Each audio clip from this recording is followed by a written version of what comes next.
Boa noite, galera! Hoje nós iremos abordar o tema das práticas pedagógicas na arte. Enquanto pesquisadores em educação, devemos incorporar novas teorias e conhecimentos, possibilitando a produção de novas interpretações e reflexões.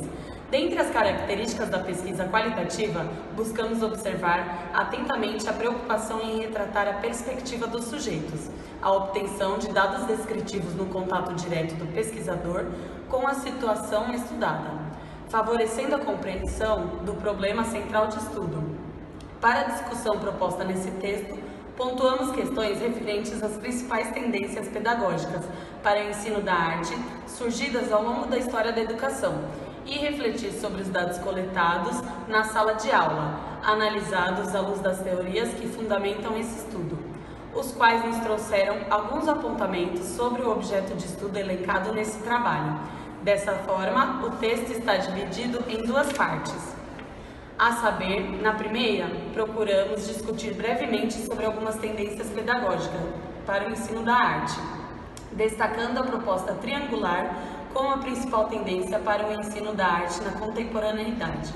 buscando estabelecer algumas relações com concepções e as práticas pedagógicas desenvolvidas pela professora nas aulas de artes com seus alunos, tendências pedagógicas para o ensino da arte passou por inúmeros contextos do processo educacional nacional, a partir do século XIX, devido à influência artística da escola francesa. Movimentos artísticos e culturais que foram se desdobrando ao longo dos anos de nossa história estiveram ligados ao surgimento das práticas educativas em artes,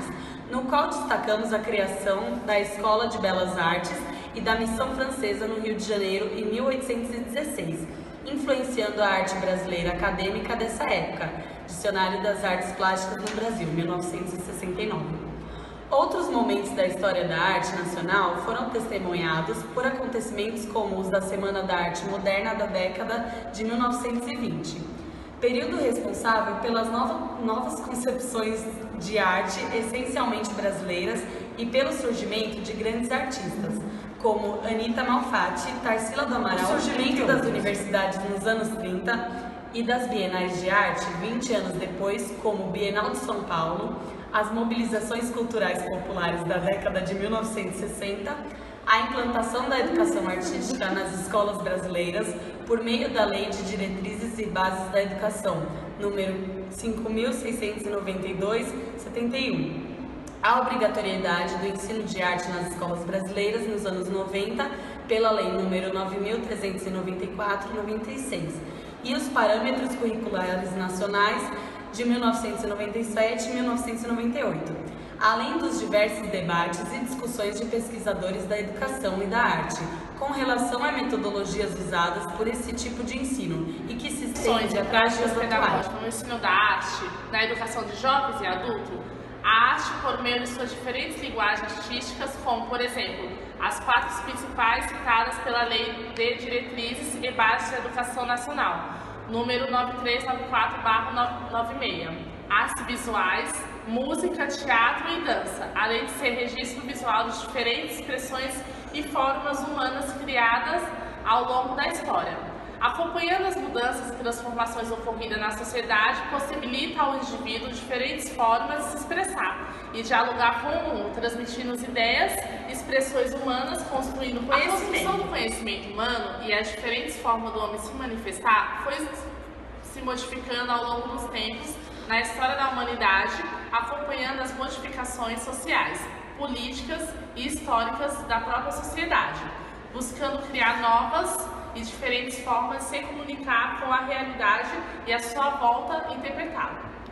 Com esse pensamento, ressaltamos as linguagens artísticas por meio delas. O homem se manifesta, expressa e dialoga com o mundo, produzindo diferentes significados e interpretações da realidade a qual está inserido. É interessante notar a concepção de alguns alunos sobre a arte, ao compreendê-la na função decorativa, que é uma função social da arte contemporânea. A arte só se efetivou como área de conhecimento humano no final dos anos 80, pelo Conselho Nacional de Desenvolvimento Científico e Tecnológico. O regime ofertado, ou seja, durante o ano letivo era trimestral, mais frequente entre as pessoas do que possamos imaginar.